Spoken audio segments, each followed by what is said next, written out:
don't know how it is you looked at me and saw the person that I could be. Awakening my heart, breaking through the dark, suddenly your grace, like sunlight burning at midnight, making my life something so beautiful, beautiful. Mercy reaching to save me. All that I need, you are so beautiful, beautiful.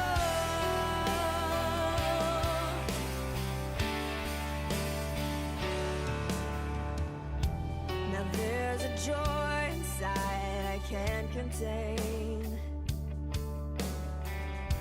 but even perfect days. She just developed normally. She was beautiful. I think with the first baby, you're a little tense because you don't know how to do it. So with Mateah, I just feel like I was calm. She was like the most content baby in the world. In fact, I had a conversation with her. I was just like, okay, Tay, if, you know, I'm here, whatever you need, you know, you can cry. Like, that's my job, is to take care of you, because she was just so happy, so content, never cried. Yeah, just always But content. yeah, she progressed. I mean, she progressed pretty normal for the first year. 15 months, probably. You know, she would crawl around. She would pull everything off our shelves. She broke our DVR player a couple times. We called her a tornado. And she would crawl up on the couch and, you know, pull herself up. She would go up and down the stairs.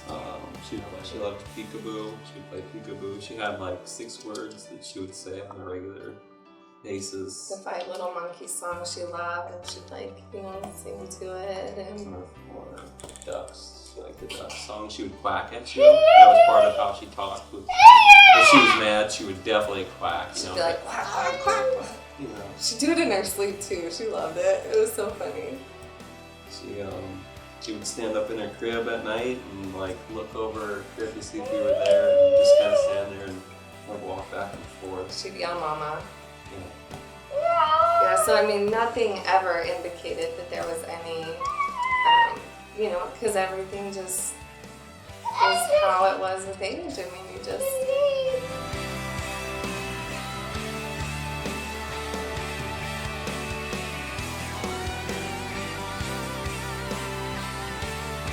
Around 15 months, she pretty much stopped walking on long things.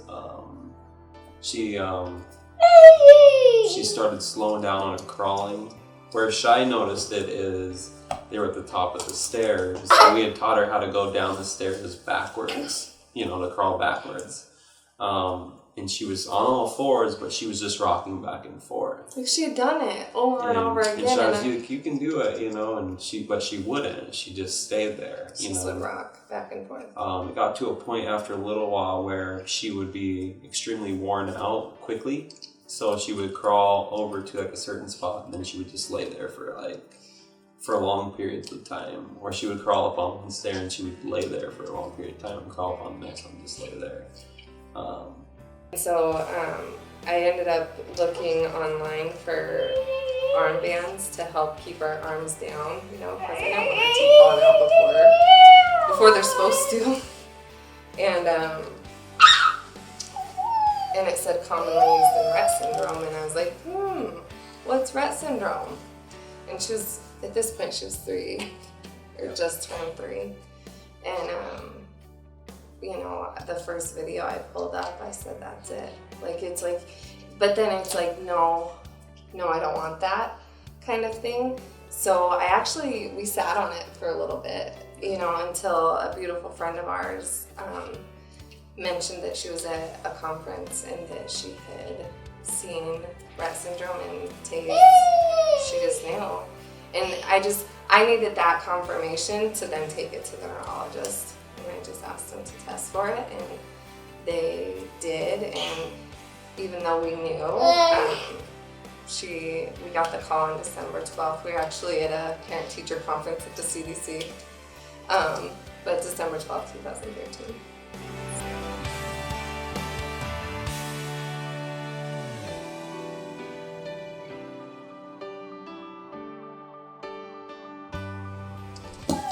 I think most of our conversations, as far as like, what if she has this and that, always ended up coming out like, regardless of what happens, we know that God has us, you know, and it's gonna be okay. We're probably gonna go through some things, but it's part of our journey. It's part of our walk in our life, you know. And as long as we have God on our side, it's gonna be okay. You know, yeah, it is hard knowing that your daughter has something where she can't talk to you and you know that she's hurting. Or, you know, she can't walk and run out in the front yard with you while you're playing with the other daughter. You know, that's kind of stuff that's hard, but there is a plan. And I just started crying and crying and crying. And I think at that point, you know, you're just trying to reconcile like all the craziness that's, you know, everything changed. Everything we had planned, everything,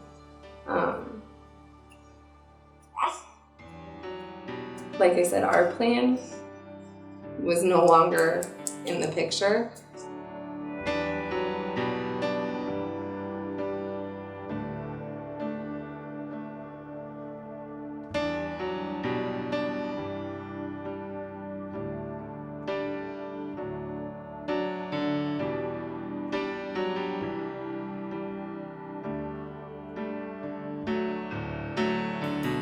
When the CDC evaluated her therapy, they came here to our house, and you know, it started off being something where she couldn't even get through a 45-minute session without zonking out.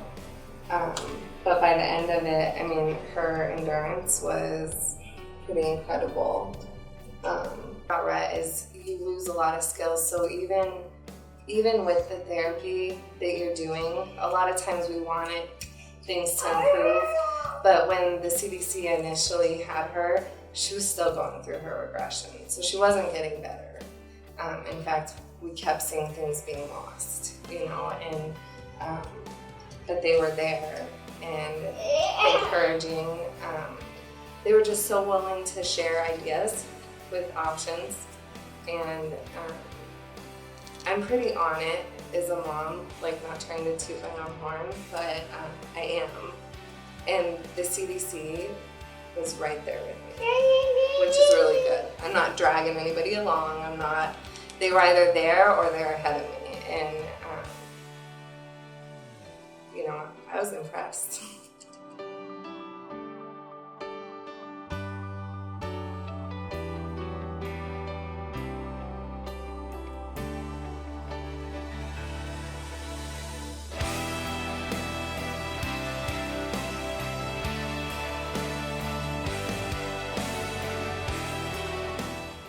We all had these purple, like, I don't know what you call them. Bandanas. Yeah, but we put them each like on our neck or on our head, and they were purple for Mateah. Then we got a lemonade sign. People didn't ask for a change. All they said was keep it. So we gotta keep our Like sunlight burning at midnight, making my life something so beautiful, beautiful. Mercy reaching to save me. All that I need, you are so beautiful, beautiful.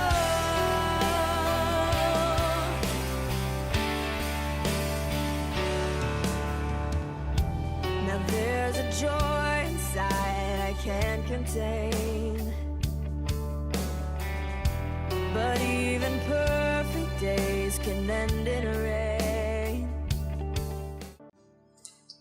how can we put a label or a value on somebody because they're not quote unquote normal? I mean, if she's not good enough to be supported, then, you know, why am I? God created us to help each other, to love one another, and that's our ultimate goal in life, is to learn to love one another and to help each other when we're down, or pick somebody up when they need to be helped up. To serve. You know, and to serve others. And, you know, I couldn't think of a better way than somebody who is in need, you know. And we've had a lot of people along the way that have helped us out and helped our family. And so it's been a blessing. It's been a huge blessing. You know, it's not only blesses her, it blesses us as a family. You know, when you help somebody out that has a disability, you know, it doesn't just help that person out that has a disability, it helps their family. You know, it helps their friends that see that, you know, it helps just people that interact with Tay on a daily basis. They see it, you know, they do. So if you can give, you know, if it's a smile, if it's your time. I mean, every worker at the CDC, what do? They give. You know, whatever it is, whatever your gift is, whatever you've been blessed with, like, pay it forward. Like sunlight burning at midnight, making my life something so beautiful, beautiful. Mercy reaching to save me. All that I need, you are so beautiful, beautiful. Mateah, my prayer for you is that one day you would be able to go to a dance. And just dance your heart out.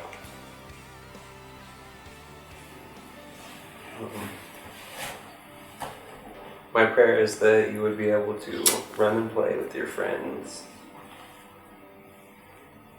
I would pray that one day you would be able to tell somebody you love them.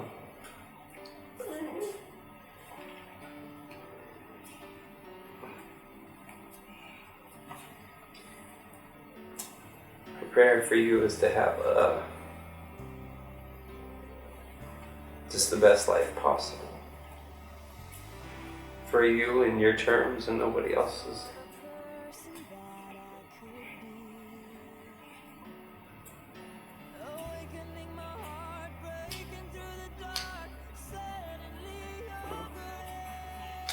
There's a lot that I pray for.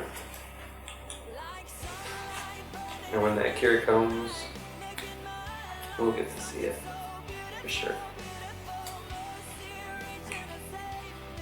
Yeah.